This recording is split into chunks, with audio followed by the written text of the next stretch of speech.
With me, John McLaughlin is former acting director for the CIA. Good evening, sir. Greta? I suppose anybody who's subject to an investigation thinks it's a witch hunt. That's typical Washington reaction. In fact, this is not a witch hunt. This is a search for facts.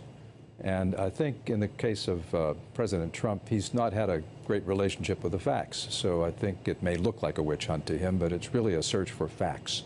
How does it so we speed this up? I mean, it's sort of drip, drip, drip, and we've got the FBI, we've got Capitol Hill, we have DOJ. I mean, we've got everybody involved in it, and yet it's every day it's drip, drip, drip.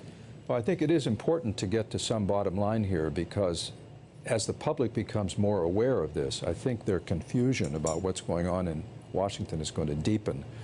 So it's time really for some very articulate public figure to tell the public what's going on, what they should worry about and what they don't have to worry about, and kind of calm things down. I think it's going to take a while. As I remember investigations like the one that Bob Mueller is beginning, you pull on one thread and it opens up another. So I think that part of it could take a while, and it's all the more important then that the parallel investigations in the Senate, for example, where it seems to be going reasonably well, that proceed as quickly as possible. Well, it seems almost like, I mean, it's great fodder for the media. I mean, because every day we get breaking news. It usually happens about this time, which, you know, is always sort of fascinating for us. But it's like there's so much of it. And I pick up news articles that says associates of. You know, there's a lot of sort of anonymous reporting. There's a lot of leaks, and I go back to, like, you know, who's talking? Is it this chilly relationship that the president supposedly has with the intelligence community? Is that what's sort of fueling some of this, some of these leaks? Well, we don't know ever what's fueling leaks, to tell you the truth. I'm always skeptical when people say it might be the intelligence community for a whole variety of reasons. But I think we're at a time when there is enough discontent and concern about the way the government is working that someone, I notice a lot of these anonymous sources are serving officials. It's unusual. I've had reporters tell me it's unusual for so many people to be coming out of the woodwork. I doubt, frankly, that many of them are actually intelligence officers, but I think one of the ironies here, to me, you know, I've worked for 7 presidents. They all have been hardworking, intense, focused, disciplined. It pains me to say this, but I don't see those qualities in President Trump. And I think a lot of his troubles here are self-inflicted.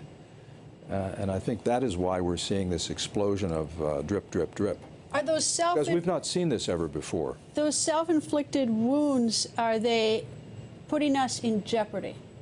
Or is, I mean, no, that's really sort of the fundamental question. I mean, because that makes a big difference. Yeah, if we could just shrug this off and say, well, it's another controversy in Washington, that would be one thing. But I don't think we can. I think it puts us in jeopardy on 2 scores.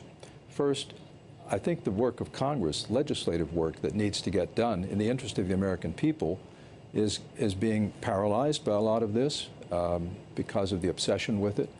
And second, just from my own contacts with people overseas and foreigners, international people who come through Washington, I know that this is affecting the credibility of the United States around the world, not just the apparent passage of intelligence information to the Russians that shouldn't have been passed.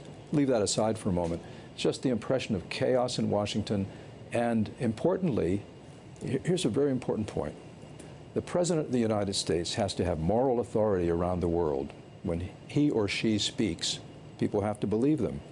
And our President has not yet established that believability that's key to the moral authority that the President has to have. What do you think Putin's getting out of this, if anything?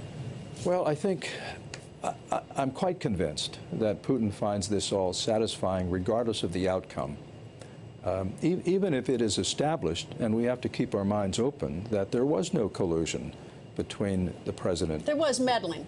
We're pretty sure of that. Let's assume the worst is not established. Putin still has the satisfaction of seeing our government very wobbly, very confused, very chaotic, and he can point to our system here as having as many problems, he can portray it this way, as his system has, which is, of course, to his advantage, given that he sits on top of a lot of smart Russians who don't have very good governance and who can look around the world and say things could be better here.